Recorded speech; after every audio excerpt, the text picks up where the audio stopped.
Ew. FI exhaust. Ooh.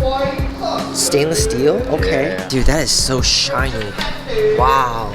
I know that. I kept on saying that like 5 times. Porsche Carrera 991.2 S. Ooh, I didn't know the gauges were freaking red.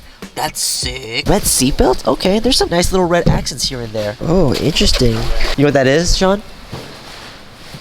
I do actually. What is it?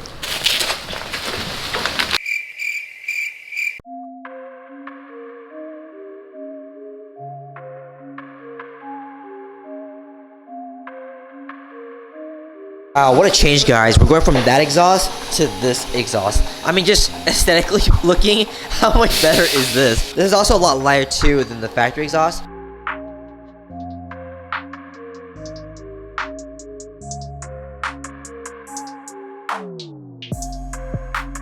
So we have the exhaust slightly on right now. We're still tweaking it, adding some more extra pipes because obviously there's something missing here. Get it on nice and shiny so it can really just shine in the daylight. Indeed. Well, actually, it won't really because it's underneath the car, so it won't really shine. But you know, it's the effort. It's the thought. Mm-hmm.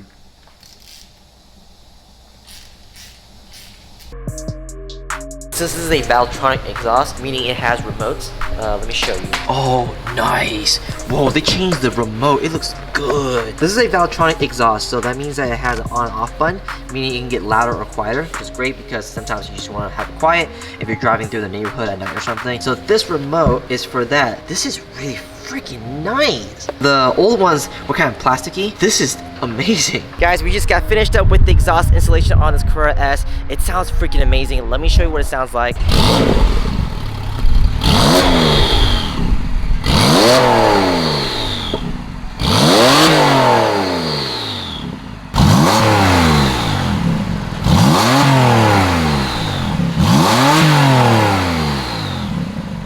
And here's a close-up of the exhaust, FI written up top. The sound is insane. A lot throatier, definitely meaner now. And then after we're done with everything, we also coat the entire car with a graphene coating. So that's why it shines the way it does right now. Super glossy, especially on black paint. It looks like it's just got waxed.